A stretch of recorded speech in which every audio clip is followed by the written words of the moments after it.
Bom dia a todos. Deixa eu abrir aqui o nosso slide para a gente começar o estudo de hoje.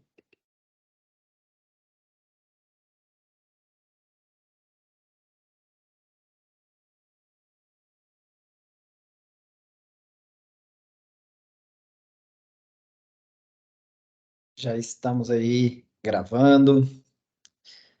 Vamos lá. Compartilhar aqui com vocês.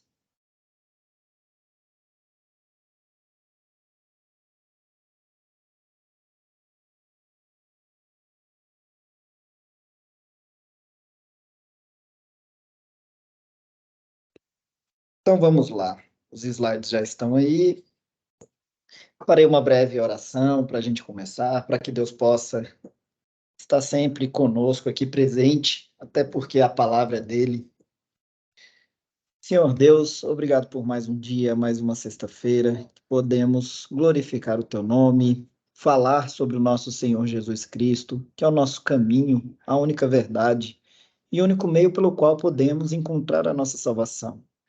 Não que possamos nos achegar ao Senhor, mas o Senhor vem e nos pesca, nos resgata dos nossos pecados, ainda que permanecemos errando nesta vida, mas sabemos que a tua promessa de graça na nossa vida é perfeita e é eterna. Portanto, temos a certeza, a esperança e a fé de que em teu nome seremos salvos.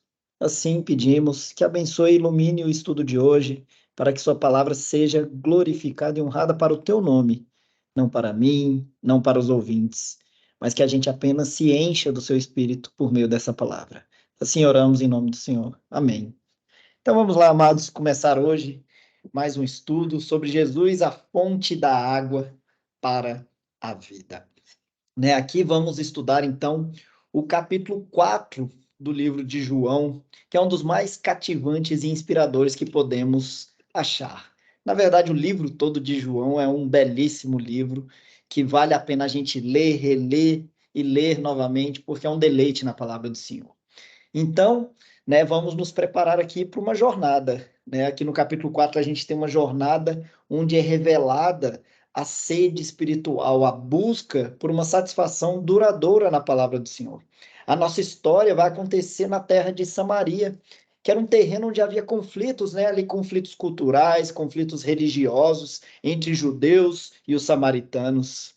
E aí nós temos no centro de tudo, assim como no centro de toda a palavra de Deus, Jesus, o Filho de Deus, que andando cansado ali do seu ministério, perto do poço de Jacó, pede uma água, surge então essa mulher samaritana, que ela representa não apenas uma pessoa, uma figura histórica de falar, é apenas uma mulher, não.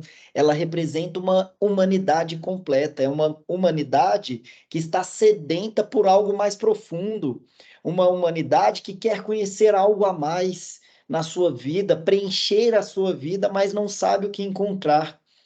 Assim como todos nós, essa mulher, nós carregamos essa sede profunda, mas não é de água física que a gente tem sede. Então é uma sede espiritual, é uma busca por significado, por propósito, por pertencimento e realização. Então, quantos de nós, não buscamos algo maior em nossa vida, mesmo sem a gente saber exatamente aquilo que a gente quer? Então, o diálogo ali entre Jesus, entre a mulher samaritana, ele vai nos comover, A princípio, ele pede um copo d'água, uma água que ela retire do poço, mas ele vai revelar em sequência que aquilo ali é apenas uma aparência, que o que queremos, na verdade, é uma água para a vida, uma água para as nossas escolhas, uma água que é tudo para a nossa dor também. Então, esse encontro aqui vai nos ensinar, que Jesus ele está, assim, disposto a nos envolver na sua jornada, independente do nosso passado, porque ele perdoa todos os nossos pecados. Então, uma água que sacia a sede mais profunda que temos. Então, ele não promete, a essa mulher samaritana algo temporário, mas é uma fonte perene de satisfação ali espiritual. Então, essa é a oferta que transcende, independentemente da sua cultura, da sua sociedade, do seu tempo. Vamos ver, então, essa transformação. Então, começa dizendo lá em João 4, versículos 1 a 4. Os fariseus ouviram dizer que Jesus estava ganhando mais discípulos e batizava mais pessoas do que João. De fato, não era Jesus que batizava, e sim os seus discípulos. Quando Jesus ficou sabendo disso, saiu da Judéia e voltou para a Galiléia. No caminho, ele tinha de passar pela região da Samaria. Então, aqui nesses versículos iniciais, a gente vê Jesus, ele deixou a Judéia, né, ali no capítulo 3, como a gente estudou na semana passada, para retornar à terra de Galileia. E aí ele passou por uma região de Samaria. A rota mais comum ali entre essas duas regiões, ela não passava por Samaria, justamente porque havia hostilidade, havia preconceitos entre judeus e samaritanos. Mas Jesus, de forma propositada, escolheu essa rota. Ele escolheu porque tinha um propósito. Essa escolha de Jesus de passar por Samaria, ela tem um significado profundo no estudo da sua palavra, né? Ela vai mostrar ali o que? A soberania de Deus sobre o plano de Jesus. Jesus ali como figura humana até aquele momento, saindo da Judéia, né? Deus é quem o coloca naquele caminho, naquela rota de Samaria, justamente para que o compromisso dele de alcançar todas as pessoas seja realmente cumprido, independente ali da região pela qual ele passava. Portanto, né, isso vai destacar também esse propósito redentor de Jesus, cumprindo a promessa o quê? De abençoar todas as nações. Isso foi profetizado, né? Primeiro foi mencionado isso por Abraão, lá em Gênesis 12, 3, onde é dito: abençoarei os que te abençoarem e amaldiçoarei os que te amaldiçoarem. Em ti serão benditas todas as famílias da terra. E em Atos também é dito: mas recebereis poder ao descer sobre vós o Espírito Santo, e sereis minhas testemunhas, tanto em Jerusalém como em toda a Judéia e Samaria e até os confins do mundo. Então, aqui esses versículos, eles vão apoiar essa ideia de que Jesus está cumprindo a promessa de abençoar todas as nações. E do mesmo modo, seus discípulos também são testemunhas em Jerusalém, na Judéia, em Samaria e, como é dito aí, até os confins do mundo. Tanto é que hoje, aqui no Brasil, nós recebemos essa palavra de forma, né, deliberada, de forma edificante, e isso reforça justamente essa visão que universalista da redenção, né, que a teologia ali reformada ela vai indicar esse ponto, né? Não importa a sua origem, não importa de onde você veio, o que importa é que Deus te escolheu para a salvação. E aí ele continua, ele chegou a uma cidade de Samaria chamada Sicar, que ficava perto das terras que Jacó tinha dado a seu filho José. Ali ficava o poço de Jacó. Era mais ou menos meio-dia quando Jesus, cansado da viagem, sentou-se perto do poço. Então, ali, assim que Jesus chega em Sicar, que é uma cidade samaritana, como eu disse, a rota pela qual Deus o colocou para passar, perto do campo ali de Jacó, onde Jacó tinha dado, né, ao seu filho José. Havia uma fonte de água ali, que era conhecida como a fonte de Jacó. Jesus, então, cansado dessa viagem, ele se assenta perto da fonte por volta do meio-dia, que algumas Bíblias vão trazer que é a sexta hora, né? E aqui a gente enxerga nesses versículos o primeiro contraste interessante, né? Jesus, o Filho de Deus, o Messias prometido, cansado, humano, se sentando junto a uma fonte. E isso ressalta e reforça o quê? A própria encarnação de Cristo, onde ele se fez homem. Aqui está declarando a participação plena de Cristo como homem na nossa humanidade. Ou seja, cansado, nós ficamos cansados, nós temos sede ali imediata de água. Então, isso vai declarar o quê? A visão também reformada de que Jesus é verdadeiramente Deus e ele é verdadeiramente homem, mas isso não se mistura ou não se separa as naturezas dele. Ele é o que ele realmente é. É dito lá em Filipenses 2, 5 a 8 o seguinte: tende em vós o mesmo sentimento que houve também em Cristo Jesus, pois ele, subsistindo em forma de Deus, não julgou como usurpação o ser igual a Deus.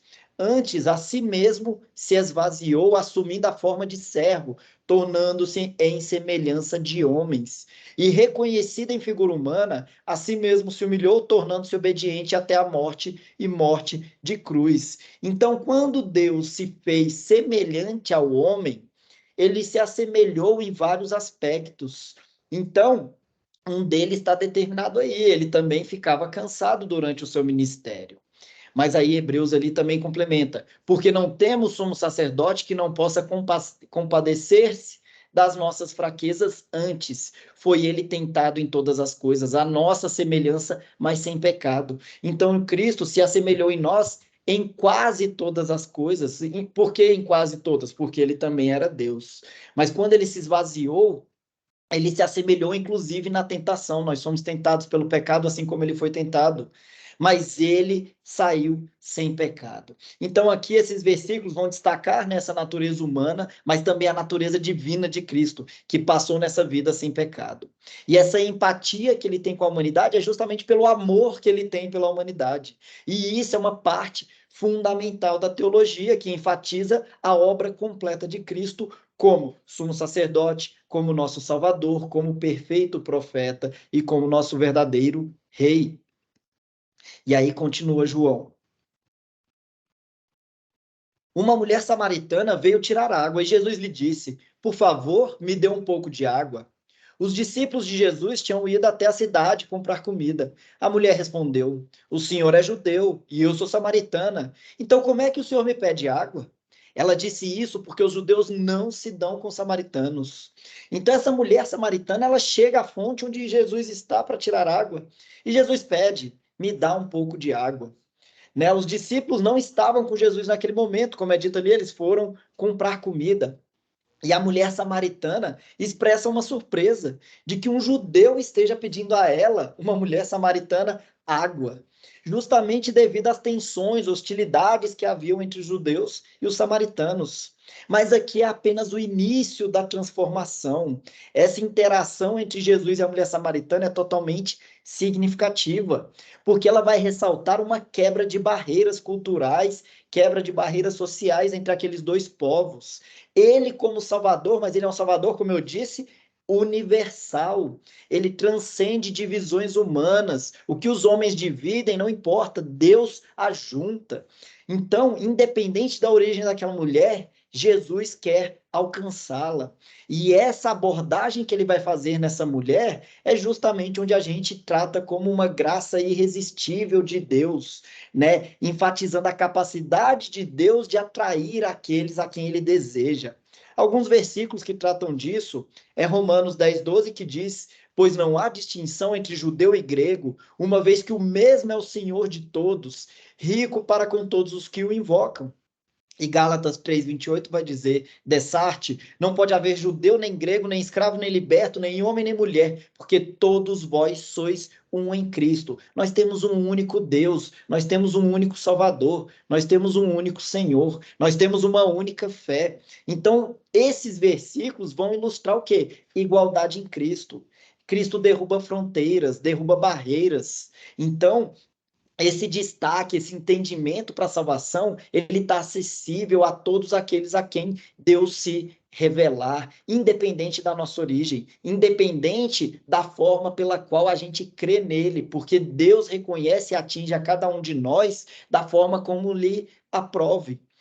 E continua, então Jesus disse: se você soubesse o que Deus pode dar e quem é que está lhe pedindo água, você pediria e ele lhe daria a água da vida. Ela respondeu: o senhor não tem balde para tirar água e o poço é fundo. Como é que vai conseguir essa água da vida? Nosso antepassado Jacó nos deu este poço. Ele, os seus filhos e os seus animais beberam água daqui. Será que o senhor é mais importante do que Jacó? Então Jesus, ele responde à mulher samaritana explicando sobre o dom de Deus, sobre a água viva. E a mulher ali naquele momento ainda expressa uma confusão, pensando que Jesus está falando sobre a água física do poço. Ela menciona Jacó Jacó como pai fundador da nação ali israelita, e que seu poço indique essa relação histórica, essa tradição que ela estava ali participando. Mas aqui a gente observa que Jesus começa a introduzi-la numa dimensão espiritual, começa a introduzir a conversa para um outro campo. Jesus vai falar sobre o dom de Deus, referindo-se o quê? A salvação, a vida eterna oferecida por ele por meio da água da vida. A água viva, então, simboliza essa vida espiritual, a satisfação verdadeira que só ele, Jesus, pode nos dar. E a mulher ainda, ela está presa a coisas materiais, enquanto Jesus está direcionando ela a algo muito mais profundo e duradouro. Né? Alguns versículos que podemos relacionar, João 7, 37 e 39 diz: No último dia, o grande dia da festa, levantou-se Jesus e exclamou: Se alguém tem sede, venha a mim e beba. Quem crer em mim, como diz a Escritura, do seu interior fluirão rios de água viva. Isto ele disse com respeito ao Espírito que haviam de receber os que nele crescem, pois o Espírito até aquele momento não fora dado, porque Jesus não havia sido ainda glorificado. E Apocalipse 21:6 vai dizer: Disse-me ainda, tudo está feito, eu sou o alfa e o ômega, o princípio e o fim. Eu, a quem tem sede, darei de graça da fonte da água da viva. Então, esses versículos vão ampliar essa ideia de água viva. Isso é um dom de Deus. E ele sacia não a nossa sede humana, mas a nossa sede espiritual. Lembra que eu disse no início, a gente tem sede por algo maior. E esse algo maior é água viva, esse algo maior se chama Jesus Cristo. Jesus é a nossa fonte da vida espiritual. E ao crer nele, nós somos o quê? Preenchidos pelo Espírito Santo. A gente experimenta uma transformação interior. E ela vai refletir, como ele diz, né? Fluirão rios da água viva daquele que crê. Então, no momento em que somos transformados, é quando a gente consegue impactar outras pessoas.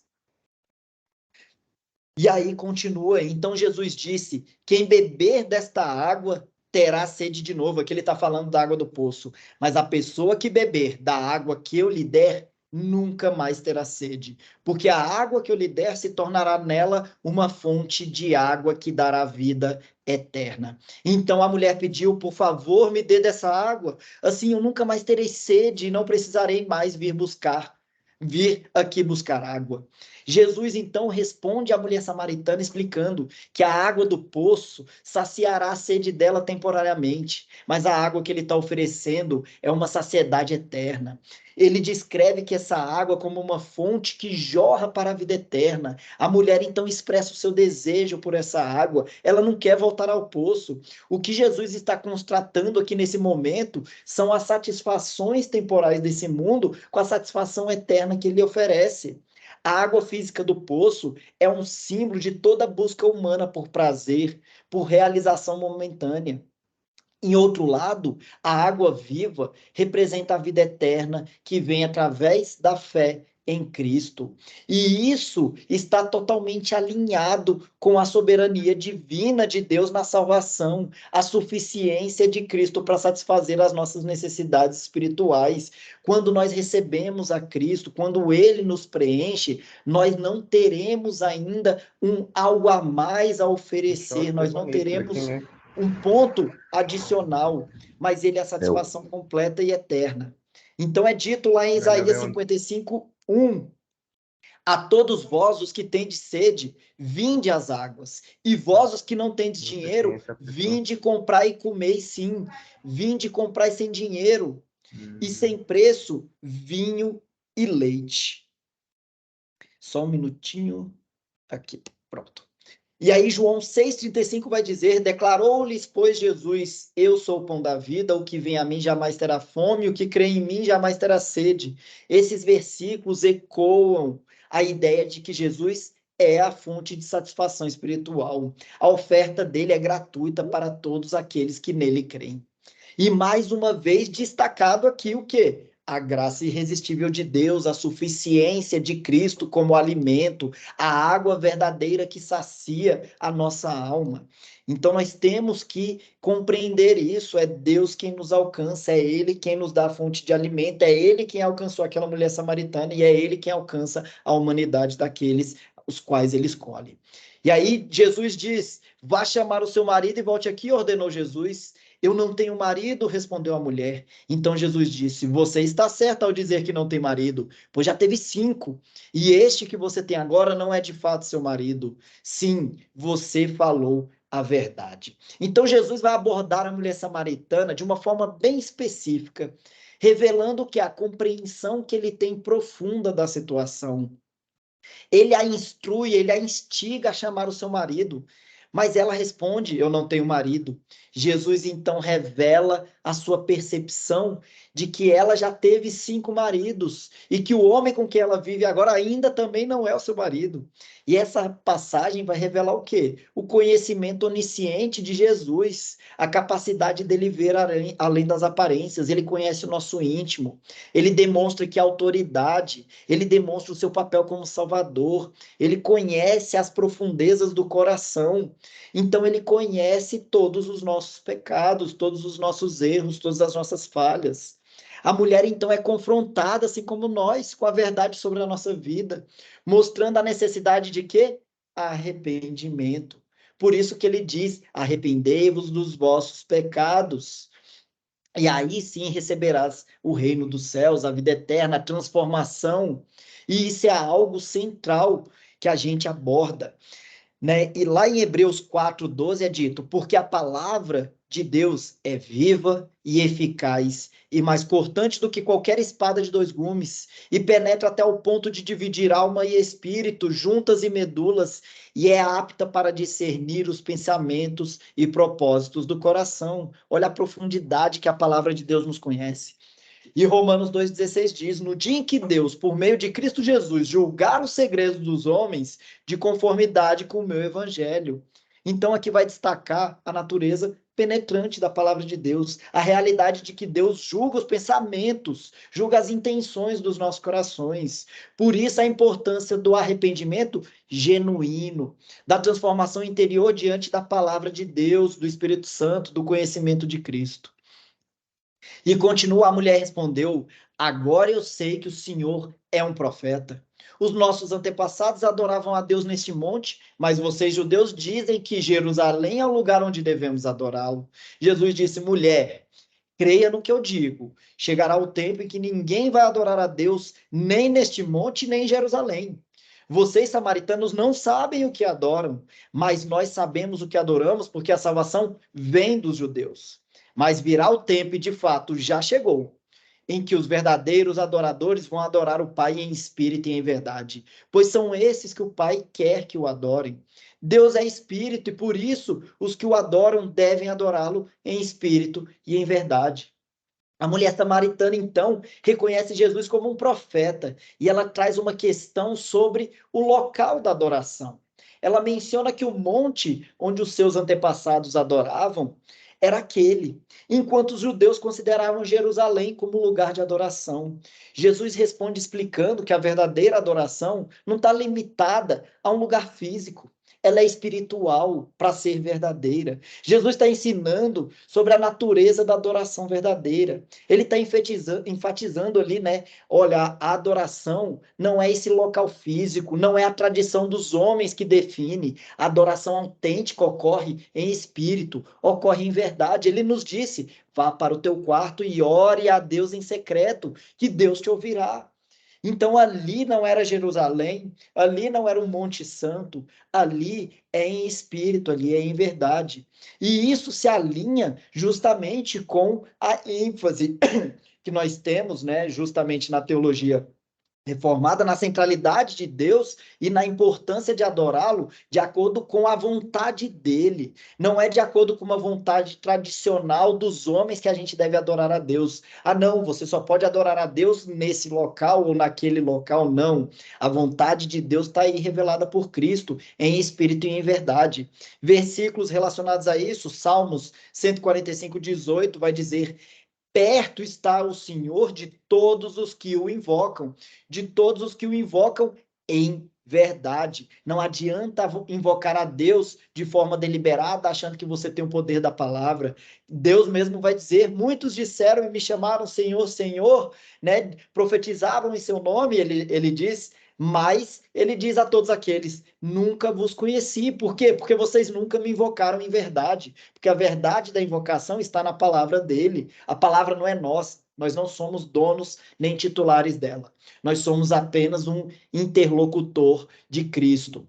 Hebreus 10, 22 vai dizer: aproximemo-nos com um sincero coração, em plena certeza de fé, tendo o coração purificado de má consciência e lavado o corpo com água pura. Então, isso reforça a importância da nossa sinceridade e do coração puro na adoração a Deus. A adoração, ela tem que ser baseada, centrada nas Escrituras. Não é no livro do autor tal, não é no santo tal. É nas escrituras, é no relacionamento pessoal com Deus. Não são rituais, não são tradições. É a palavra de Deus, pura e simplesmente. E continua João, a mulher respondeu: eu sei que o Messias chamado Cristo tem de vir, e quando ele vier, vai explicar tudo para nós. Então Jesus afirmou: pois eu, que estou falando com você, sou o Messias. Então a mulher samaritana menciona uma expectativa de que o Messias viria e iria esclarecer todas as coisas, porque isso já havia sido profetizado por Isaías. Jesus então revela sua identidade como Messias, declara: eu sou o Messias, eu que estou falando com você. Então essa revelação de Jesus como Messias, ela é crucial. Porque ela vai apontar para a divindade dele, para a realização das promessas messiânicas lá no Antigo Testamento. Jesus é o cumprimento de todas as profecias relacionadas ao Antigo Testamento. Essa revelação é um momento significativo na narrativa de Jesus, porque vai ressaltar o quê? Mais uma vez, a suficiência de Cristo como Salvador e Rei prometido. Não existem novos profetas, não existem novos reis, não existem novos sacerdotes. Cristo é o sumo sacerdote, o eterno. Cristo é o rei eterno. Cristo é o profeta eterno. Vamos ver versículos também relacionados a isso. Isaías 9:6, a profecia: porque um menino nos nasceu, um filho se nos deu, o governo está sobre os seus ombros e o seu nome será Maravilhoso Conselheiro, Deus Forte, Pai da Eternidade, Príncipe da Paz. Mateus 1:21 vai dizer: ela dará à luz um filho e lhe porás o nome de Jesus, porque ele salvará o seu povo dos pecados deles. Aqui são destacadas a importância do Messias na redenção da humanidade. A revelação de Jesus como Messias, ela é central na compreensão da salvação e da obra completa de Cristo. Por isso que a gente fala em cristocentrismo, quando você coloca Cristo no centro de toda a palavra de Deus, de toda a Escritura e de toda a sua vida. É dessa forma que devemos ver a vida e ler as Escrituras. João 4:27 vai dizer: naquele momento chegaram os discípulos e ficaram admirados, pois ele estava conversando com uma mulher. Mas nenhum deles perguntou à mulher o que ela queria, e também não perguntaram a Jesus por que motivo ele estava falando com ela. Então, quando os discípulos chegam à cena, ficam surpresos ao ver Jesus conversando com uma mulher samaritana. Mas eles não questionam nenhum nem outro sobre a situação. E esse momento vai refletir a natureza que é inclusiva, a natureza transformadora do ministério de Jesus. Jesus, naquele momento, quebrou barreiras sociais, quebrou barreiras culturais. Ele alcançou pessoas com a mensagem do evangelho, que foi o quê? Por meio da mulher samaritana. Os discípulos podem ter ficado surpresos, porque na cultura deles, aquela interação não era comum. Essa situação também ensina que Deus opera de maneiras diferentes nas expectativas humanas. A gente espera algo, Deus vem e dá de outra forma. Deus vem e informa de outra forma. Então, Deus, o amor dele é perfeito, independe de origem, independe de cultura. Outros versículos também relacionados, Gálatas 3:28 a gente até já leu, né, que é dito: dessarte não pode haver judeu, nem grego, nem escravo, nem liberto, nem homem, nem mulher, porque todos vós sois um em Cristo Jesus. E 1 Coríntios 1:27 e 28 diz: pelo contrário, Deus escolheu as coisas loucas do mundo para envergonhar os sábios, e escolheu as coisas fracas do mundo para envergonhar os fortes. E Deus escolheu as coisas humildes do mundo e as desprezadas e aquelas que não são, para reduzir a nada as que são. Aqui destaca igualdade em Cristo, a maneira como Deus opera de maneiras que desafiam as normas, as expectativas dos homens. Devemos sempre lembrar que a obra de Deus é soberana, tanto na salvação quanto no compromisso dele de alcançar todas as pessoas que por ele foram escolhidas antes da fundação do mundo. Não importa a sua posição social, não é você quem compra, quem adquire a sua salvação, é Deus quem te escolhe para recebê-la gratuitamente. Por isso que o nome é graça, né? Gratuito. João 4:28 continua. Em seguida, a mulher deixou ali o seu pote, voltou à cidade e disse a todas as pessoas: venham ver o homem que disse tudo o que eu tenho feito. Será que ele é o Messias? Muitas pessoas saíram da cidade e foram para o lugar onde Jesus estava. Então ali a mulher deixa o seu cântaro, né, que é chamado pote, para pegar água no poço, junto à fonte, ela corre para a cidade para compartilhar a sua experiência. Primeira coisa que a gente vê é o seguinte: ela deixa de lado todas as coisas dela para ir contar a boa nova, né, que ela viu o Messias. Ela convida aquelas pessoas a conhecer o homem que lhe disse tudo o que ela fazia, questionando: será que ele não é o Jesus Cristo prometido, o Messias? Aquelas pessoas são instigadas pela sua história. Elas saem e deixam todas as suas coisas para trás para se encontrarem com Jesus. E esse episódio ilustra o que é a ação do Espírito Santo. Ele desperta a fé nas pessoas. Ou seja, elas ouviram a palavra e aí a fé ela emerge das pessoas, eles correm até Jesus. A mulher samaritana, então, impactada com o encontro com Jesus, ela vai agir como o quê? Testemunha. Uma testemunha entusiasmada que recebeu o Espírito Santo, que é a água viva. Ela compartilha sua experiência com aquelas pessoas da cidade. E isso vai destacar a importância, né, do nosso testemunho pessoal ao discernir o evangelho. Cristo disse: ide fazer discípulos em nome do Pai, do Filho e do Espírito Santo, pregando a palavra que vos tenho dito. E isso é o que atrai as pessoas. Por isso que a gente deve pregar de forma deliberada mesmo a palavra. É dito lá em Mateus 28, Jesus aproximando falou-lhes dizendo: toda autoridade me foi dada no céu e na terra. Ide, portanto, fazer discípulos de todas as nações, batizando-as em nome do Pai, e do Filho, e do Espírito Santo, ensinando-os a guardar todas as coisas que vos tenho ordenado. E eis que estou convosco todos os dias até a consumação do século. Cristo não só nos dá o Espírito, mas ele está conosco. O versículo destaca esse papel de todo aquele que crê nele, em compartilhar o evangelho, fazer novos discípulos, confiar na presença, no poder de Deus. Nós somos chamados de grande comissão do Senhor, que é uma responsabilidade dada por Cristo a todos os seus seguidores, a todas as pessoas que são capacitadas pelo Espírito Santo, para testemunharmos e compartilharmos o quê? O evangelho. Essa é a nossa missão, esse é o nosso propósito como homens. E aí João continua nos versos 31 a 34. Enquanto isso, os discípulos pediam a Jesus: mestre, coma alguma coisa. Jesus respondeu: eu tenho para comer uma comida que vocês não conhecem.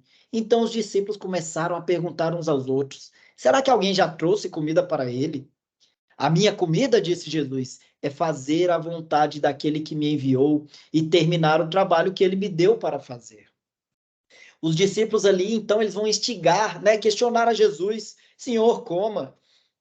Porque eles haviam ido à cidade, como foi lido no início, comprar comida. Mas ele responde de uma forma enigmática, né, que ele tem comida que eles não conhecem. Isso deixa os discípulos o quê? Confusos. E eles perguntam: será que alguém deu comida a ele? Jesus então esclarece que a comida dele é fazer a vontade de Deus, o Pai, e cumprir a sua obra é aquilo que ele foi designado para fazer. Então aqui enfatiza a submissão de Jesus à vontade do Pai, a dedicação ao cumprimento da missão. Do mesmo modo devemos agir. E isso reflete o quê? A doutrina da submissão a Cristo. Seu papel como servo obediente, sua entrega total à redenção, do mesmo modo que a gente deve agir. Jesus coloca, então, a realização da vontade de Deus acima das necessidades físicas, demonstrando que há prioridade na obediência divina. Outros versículos que falam sobre isso, Filipenses 2:8. A si mesmo se humilhou, tornando-se obediente até a morte e morte de cruz, ou seja, a vida toda dele em obediência. Mateus 26:39. Adiantando-se um pouco, prostrou-se sobre o seu rosto e orando, dizendo: meu Pai, se possível, passe de mim esse cálice. Todavia, não seja como eu quero, e sim como tu queres. Portanto, a obediência, a submissão de Jesus, a vontade do Pai, como parte integral, né, integrante ali da sua missão, deve ser vista como parte essencial do plano redentor, né, de Deus. E isso vai exemplificar o quê? A humildade que devemos ter, a devoção que devemos ter. E continua lá em João: vocês costumam dizer: daqui a 4 meses teremos a colheita. Mas olhem e vejam bem os campos. O que foi plantado já está maduro e pronto para a colheita. Quem colhe recebe o seu salário. E o resultado do seu trabalho é a vida eterna para as pessoas. E assim, tanto que semeia como que colhe se alegrarão juntos. Porque é verdade o que dizem: um semeia e outro colhe. Eu mandei vocês colherem onde não trabalharam. Outros trabalharam ali e vocês aproveitaram o trabalho deles. Agora, Jesus está falando sobre a colheita, mas ele está fazendo uma referência comparando a colheita agrícola à colheita espiritual, assim como ele fez a comparação da água, do poço com a água espiritual. Então, Jesus destaca que enquanto as pessoas normalmente dizem que a colheita vai acontecer daqui a 4 meses, ele afirma: olha, os campos já estão maduros. A colheita espiritual já começou, vão colher, já foi semeado. Jesus então faz essa comparação de obra evangelística, ou seja, os ceifeiros recebendo recompensas, colhendo frutos para a vida eterna. A importância, então, do trabalho evangelístico, da proclamação do evangelho, é firmada aqui por Cristo.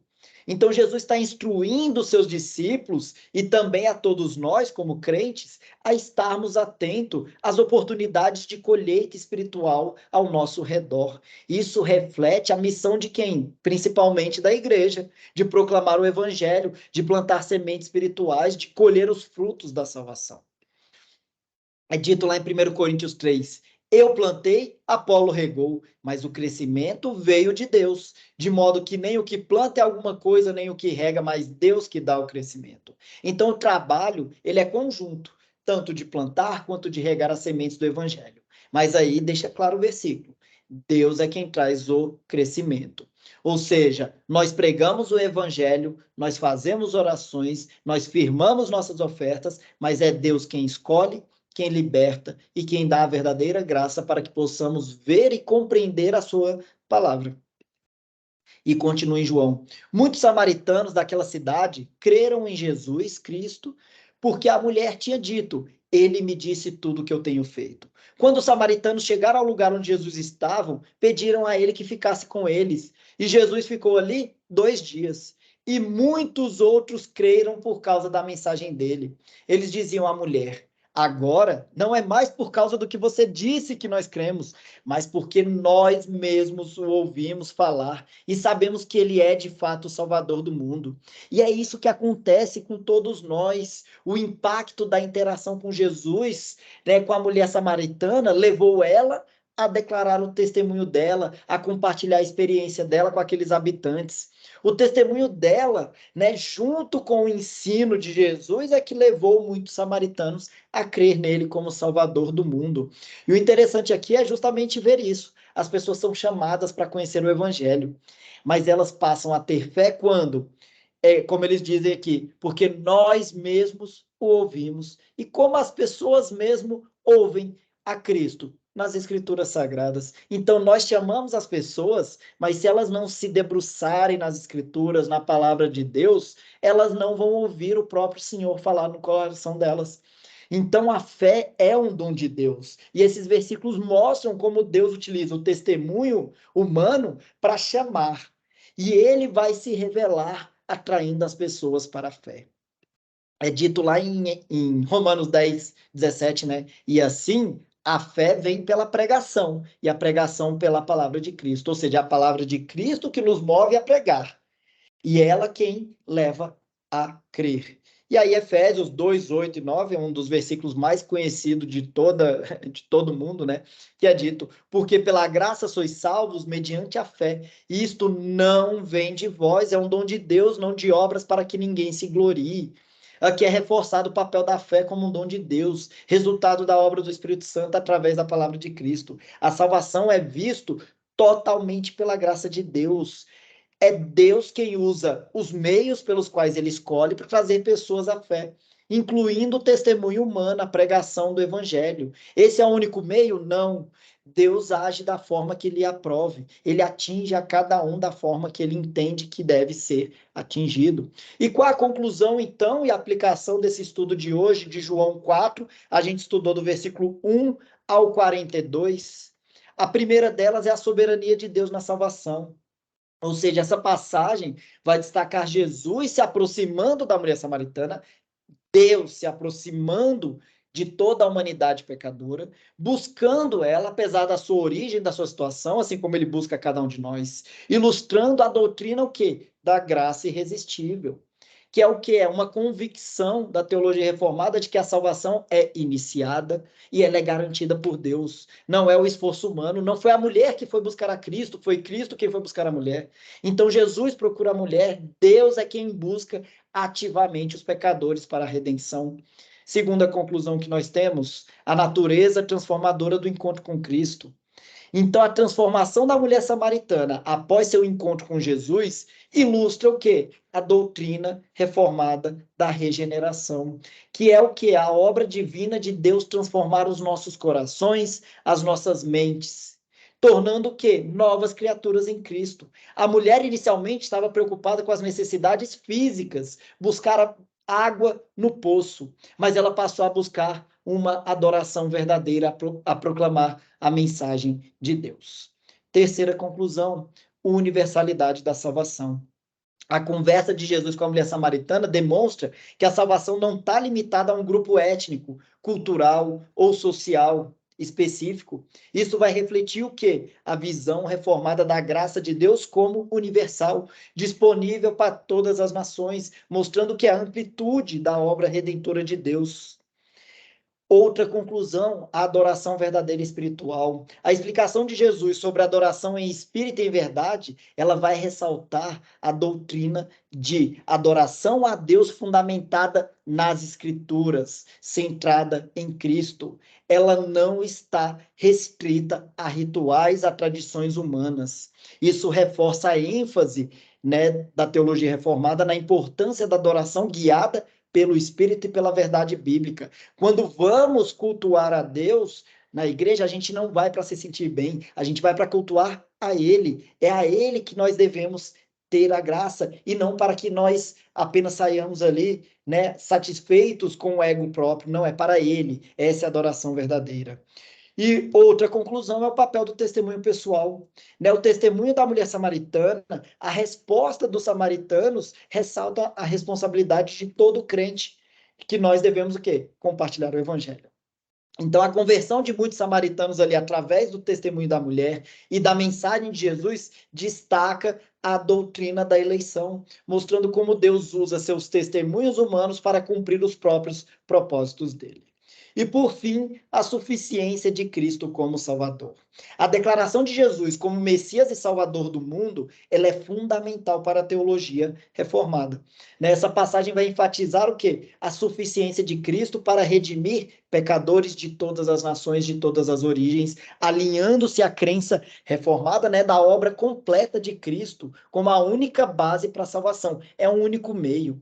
Portanto, ao explorarmos aqui, então, essa passagem, à luz dos princípios ali da teologia reformada, nós somos lembrados o quê? Da maravilhosa obra de Deus em nossas vidas. Encontramos um Deus soberano que nos busca ativamente, que estamos perdidos, né? Ele se revela a nós, ele transforma nossos corações. Essa passagem também nos ensina que a salvação não conhece fronteiras, ela abraça a todos aqueles que verdadeiramente creem. Ela nos inspira o que? A compartilhar a nossa fé, sabendo que o nosso testemunho pessoal é um instrumento poderoso nas mãos de Deus. Deus vai nos utilizar como seu instrumento. Isso também vai nos desafiar a adorar a Deus em verdade e em espírito, buscar um relacionamento autêntico e diário com o nosso Senhor.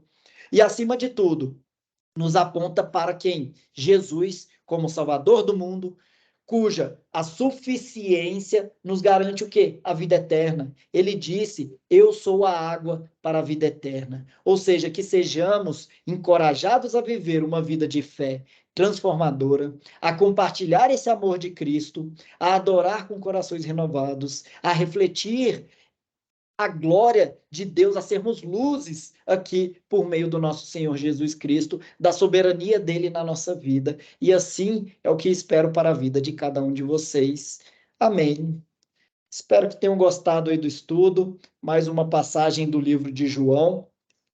Deixa eu parar aqui o compartilhamento e também a gravação. Agradeço a todos aqui que estiveram assistindo esse estudo. Espero que tenham gostado, para que sempre seja glorificada e edificada a palavra do Senhor.